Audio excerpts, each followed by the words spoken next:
genetic role gate in terms of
way in which we are going to nurture and the way in which we're going to nourish the other.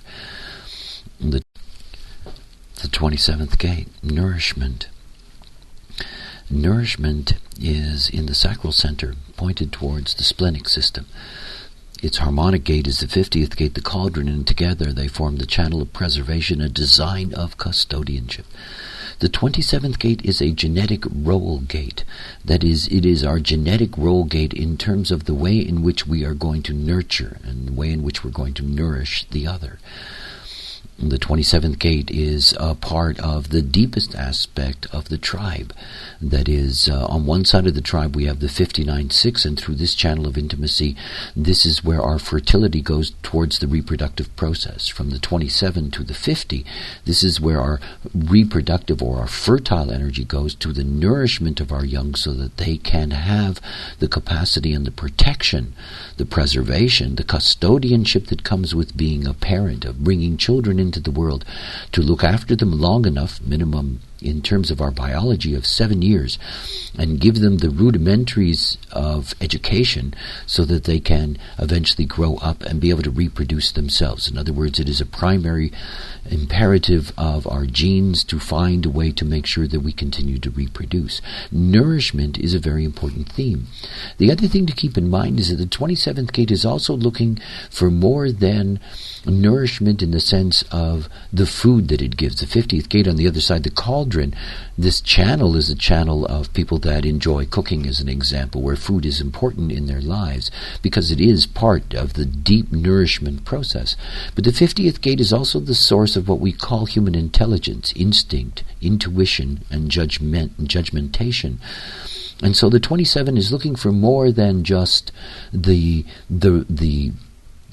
basics in that sense to be able to nourish the young. It's looking for much more. It is looking for a higher level of intelligence. It's one of the things that makes human beings so interesting, and that there is this need to nurture the intelligent development of the young. Difficulty for the 27th gate is to recognize that this is a sacral gate. If you have the 27th gate in a defined sacral center, then you have to see that for you, nourishment and the nourishing of others and knowing who to nourish and when to nourish is all a matter of your response as a generator.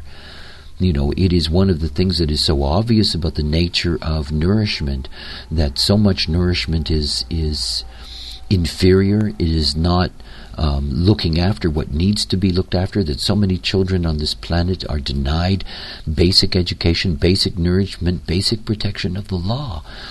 And so one has to see that the 27, in not operating correctly and being influenced by the not-self, the way in which the mind works, the true nourishment is something that's really missing on this planet. Very important if you carry the 27th gate and you are a generator, you are a sacral being, to be clear that there is no one or no thing to care for unless it comes from response. And only out of that response, which means that you're not here to care unless you're asked for the caring, unless it is asked of you, unless you are called to it. And of course this is one of the keys. One of the difficult things is for those beings who have the 27th gate and they have an open sacral center. Well, the strategy, the not-self strategy of the open sacral is never knowing when enough is enough. So these are beings that end up being super-nourishers, but super-nourishers at their own expense. Whenever you're interested in a hexagram, always look first to the first line. It is the foundation. And the first line of the 27 is about selfishness. It is about, very clearly about, that in order to be able to nourish, you must have the strength yourself, and that you must be able to nourish yourself. So difficult for those who have an open sacral center and have this 27th gate, that when the sacral center is defined for them and they amplify this sacral energy, they end up giving and giving and giving with very little return. And not only that, the very quality of the giving is subject to question. In other words, it's not correct for them to be nourishing. And in that sense, what they nourish may not be of value to those who receive it. Oh, so much about human design is about simply being aware of what is your strategy and your authority. It protects you in all cases and will allow any aspect of your nature to operate correctly. The 27th gate, so important to humanity, needs to operate correctly so that our young are truly nourished, protected, preserved, looked after, properly educated. Yes, that would be nice.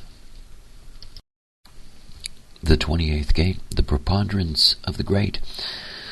In the splenic center, pointed downwards towards the adrenal system, and its harmonic gate, the 38th gate, opposition, that formed the channel of struggle and a design of stubbornness. The 28th gate is an extraordinary gate. It is the gate of the game player, the gate of the risk taker. Because everything about the 28th gate is that it is at the very heart of our intuitive system.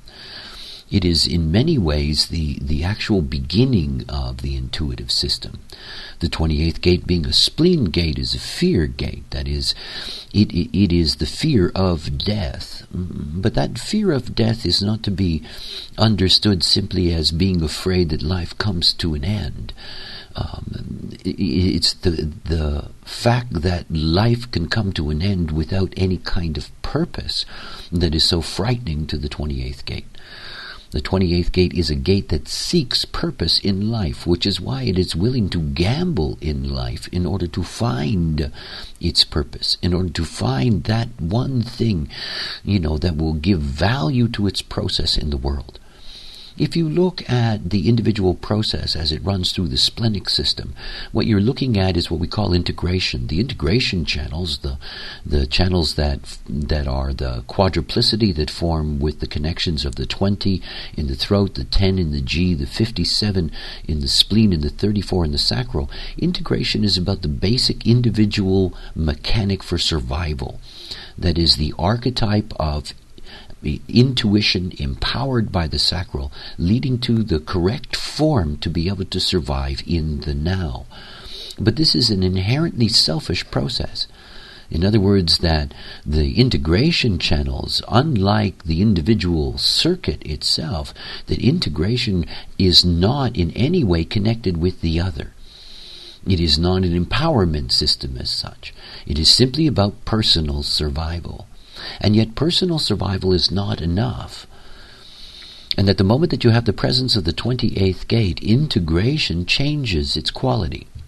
That is, it becomes less absorbed in its own selfish survival and is able to provide some kind of outlet to the now for the 28th gate. See, the 28th gate in the long run is looking to shed itself of the fear of the 57th gate. And that fear is the fear of tomorrow. It is not enough just to be able to defeat that fear of tomorrow in terms of survival. And that for human beings with the presence of the 28th gate, survival is not what is satisfying in and of itself. That there is something more, that there has to be value in the life process, that there has to be purpose in the life process. And everything about finding that purpose is learning how to be effective. It's something to understand. It's something that I've witnessed as a teacher for so many years, is that if you are caught on the mundane plane and unable to be secure in your survival, you don't have time for transformation and, going to lectures to find out things and learn things about, how you can transform your life. And for most human beings on this planet, the material plane, the struggle plane, just the survival plane in and of itself is so enormous that it is a luxury to have those moments where you can speculate about whether or not there's a purpose in life. At the very foundation of the 28th gate is an understanding that the pursuit of purpose is something that has to be built over time, because one has to be prepared. One has to have the details. One needs to be secure in the world of survival, in order to, let's call it an indulgence, indulge in the ultimate purpose. Now, of course, the 28th gate in a defined splenic system, connected to the 38th gate, this is a very different process, because this is the full channel, and the channel is the channel of struggle. And as the channel of struggle, there is a fall over, if you will, away from the true focus. The sole focus of the 28th gate is to find its purpose. But with the channel of struggle seeps in everywhere and depletes the energy, because one is constantly dealing with things and struggling with things, rather than actually being able to focus on what is that one thing that will bring the purpose. There's only one way to find your purpose. And purpose in human design is embodied in the profile. And the way to attain that profile, a way to wear that role in life, is that you have to operate correctly as yourself. And before you can attain that role, You have to decondition yourself. Strategy and authority are the forces that allow you the opportunity to truly seek purpose, because they eliminate the resistance, make it so much easier to deal with the mundane plane, and allow you that potential through correct decision making to find, or to have your purpose find you.